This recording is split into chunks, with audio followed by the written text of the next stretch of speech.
yo no quería que la película solamente fuera entendida por colombianos, sino que fuera entendida por, como dices, por más gente, ¿no? Entonces había muchas cosas que yo sabía que si ponía a un colombiano la iba a entender súper rápido, pero un extranjero, alguien que no ha vivido el contexto colombiano, no. Ahora me he dado cuenta que en Colombia se llega de una manera totalmente diferente a la película porque compartimos un contexto común, ¿no? Entonces, en España, donde se ha mostrado ya, en Canadá, en Grecia, la película curiosamente llega por otros caminos, pero en Colombia llega directamente como a un recuerdo y a un trauma colectivo, porque se puede decir muchas cosas, pero es que el secuestro fue un trauma colectivo colombiano. Cuando te decía que no es solamente de la guerra, hay una cosa, por ejemplo, que se ha repetido tanto en Canadá como en Grecia como en España, que me ha parecido muy interesante, y no tiene que ver con el conflicto y que ha conectado con la gente. Y es que la gente dice que le sorprende mucho, y sobre todo mujeres, ver a tres hombres expresar sus sentimientos de una manera tan abierta. Entonces, incluso han llegado a hablar de nuevas masculinidades, de gente. Entonces me parecía interesante porque se habla de otra cosa que no tiene que ver con la guerra y que conecta, ¿no? Es poder expresar los sentimientos, y además es una persona como el exguerrillero que cuidaba a mi mamá, que tú sabes que ha tenido una relación con la vida y con la muerte muy, muy compleja. Entonces verlo a él expresar sus sentimientos también es algo muy potente. Y luego también se ha hablado mucho de el concepto de expandir las relaciones maternofiliales, que eso también no tienes que haber vivido en una guerra, sino tienes que haber tenido una relación con tu mamá o no haberla tenido, y eso pasa en todas partes del mundo.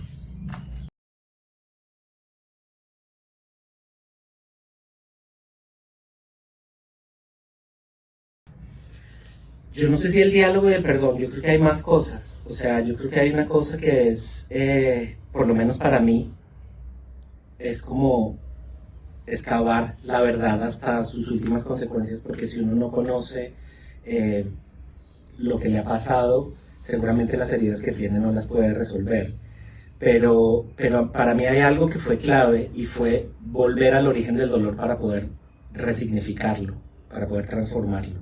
Entonces, aunque esta película habla de una cosa que me pasó, que nos pasó en el pasado como familia, solamente me interesa el futuro.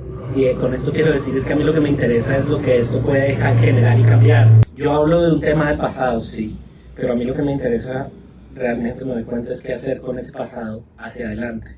Entonces, con tu pregunta de la reconciliación y el perdón, yo no esperaba poder perdonar, y yo creo que las víctimas no están obligadas a perdonar, ni mucho menos. Nadie está obligado a perdonar. Pero yo sí puedo decir que el perdón es sublime, y es una cosa que te cambia de una manera tan radical que tú sales siendo una persona diferente y una mejor persona. Eso sí lo puedo decir.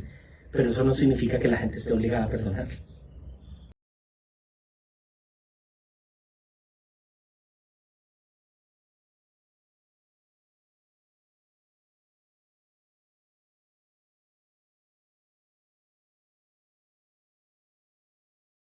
Pues es una muy buena pregunta, y es una pregunta que tiene una respuesta, y que habla del miedo que yo tenía. Yo tenía el miedo de que uno de los miedos era que a mí me costó mucho encontrarlo, y yo pensaba en un momento que incluso él no quería ser encontrado, y que sabía que yo lo estaba buscando y que se escondía y que no quería hablar conmigo. Eh, y después, cuando hablé con él por primera vez, yo pensé que él me iba a decir que no, porque es normal, por esto que preguntas, hay muchos miedos, hay muchos resentimientos, y él no sabía. O sea, llegar de la nada y decirle si yo soy el hijo de una secuestrada que usted tuvo hace 15 años. Pero cuando él me dijo que sí, aunque después tuvo dudas por este miedo, después me explicó por qué. Me dijo: yo siento que tengo una deuda moral con usted, con su hermano. Esta película la hago como una deuda moral que tengo con ustedes. Y eso es una cosa muy bonita. Acceder a contarnos toda la verdad, toda su verdad, como una deuda moral con los hijos de la persona a la que él le hizo daño, y a nosotros también nos hizo daño, ¿no? Y al mismo tiempo una persona a la que él quiso, que fue mi mamá, que eso es lo complejo y lo que puede parecer incluso contradictorio.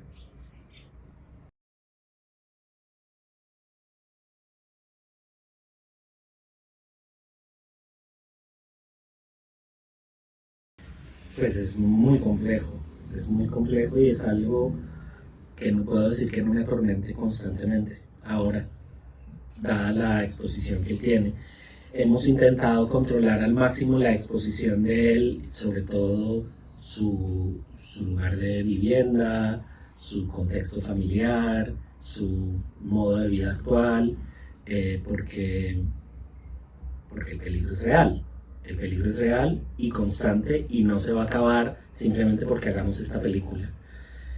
Entonces es complejo porque digamos que la decisión de él de participar puso en el balance esas cosas y él aún así decidió participar, sabiendo la exposición y el peligro que implicaba de repente salir del anonimato. Por encima de la película, que él haya accedido a hablar con nosotros y habernos conocido, pues fue algo realmente muy importante.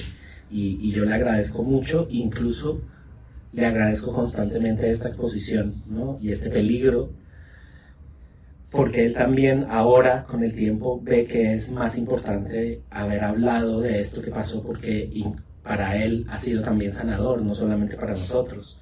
Entonces, digamos que hemos puesto en la balanza qué es más importante, tanto él como nosotros, y para nosotros es más importante esta exposición y hablar de este tema que sentimos que se tiene que hablar más en Colombia. Digamos que este documental es algo que partió de una fe, y esto es algo que le tengo que agradecer mucho al productor, a Jorge Caballero.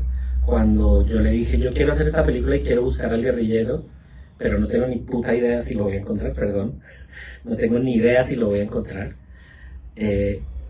Es una película que es muy difícil de montar en términos de producción, porque se basa en una premisa que puede que no se cumpla, y de hecho durante 2 años no se cumplió.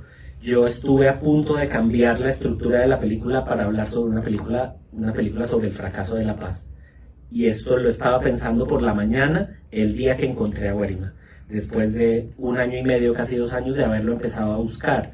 Entonces lo más difícil fue sentir que se me cerraban puertas, y que esas puertas se cerraban al mismo tiempo que empezaron a matar a excombatientes. No en que empezaron, sino que aumentaban, cada día aumentaban más.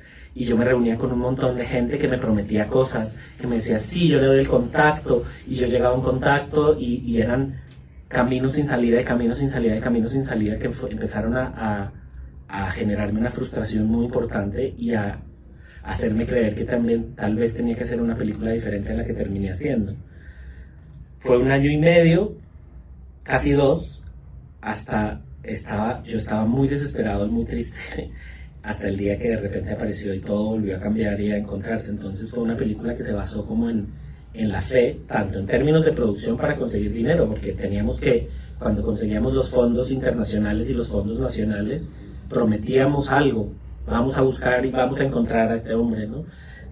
Pero siempre poníamos sobre la mesa la dificultad y la posibilidad de no. Pero yo no quería que esa fuera realmente el resultado.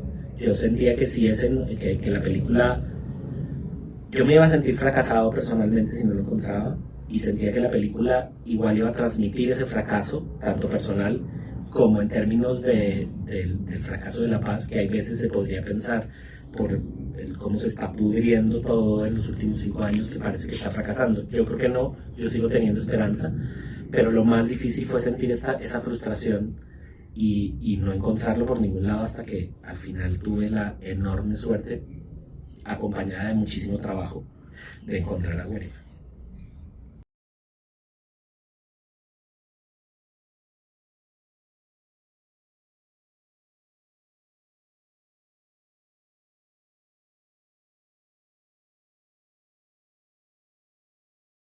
No, no estaba para nada, yo no tenía esperanza de que la película realmente se entablara en una conversación nacional, ni mucho menos.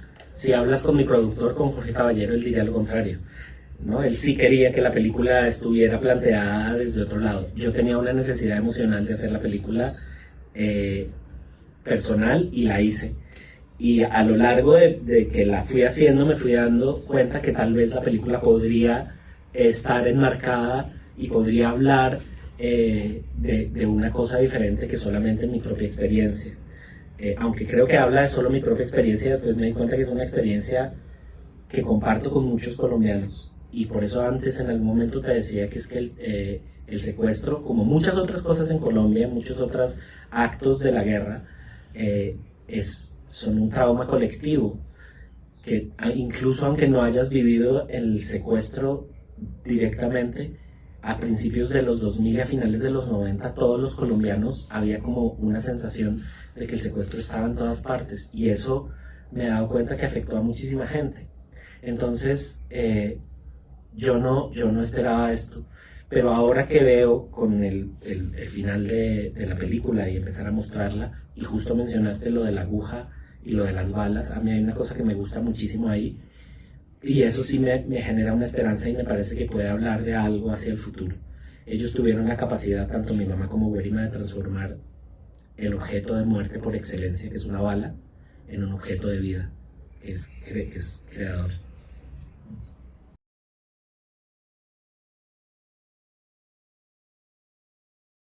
No, yo me rehúso a pensar en eso. Yo creo que nosotros somos capaces de transformar nuestras propias vidas y nuestro propio destino. Eso no significa que no tengamos un montón de, de obstáculos. Y lo que yo creo es que la firma de los acuerdos de paz del 2016 no fueron la paz, pero fueron el camino hacia la paz. Y el camino hacia la paz siempre va a estar lleno de obstáculos y lleno de gente que no quiere que haya paz. Y eso es lo que está pasando. Pero yo sigo pensando que, que los que queremos construir una Colombia diferente somos más.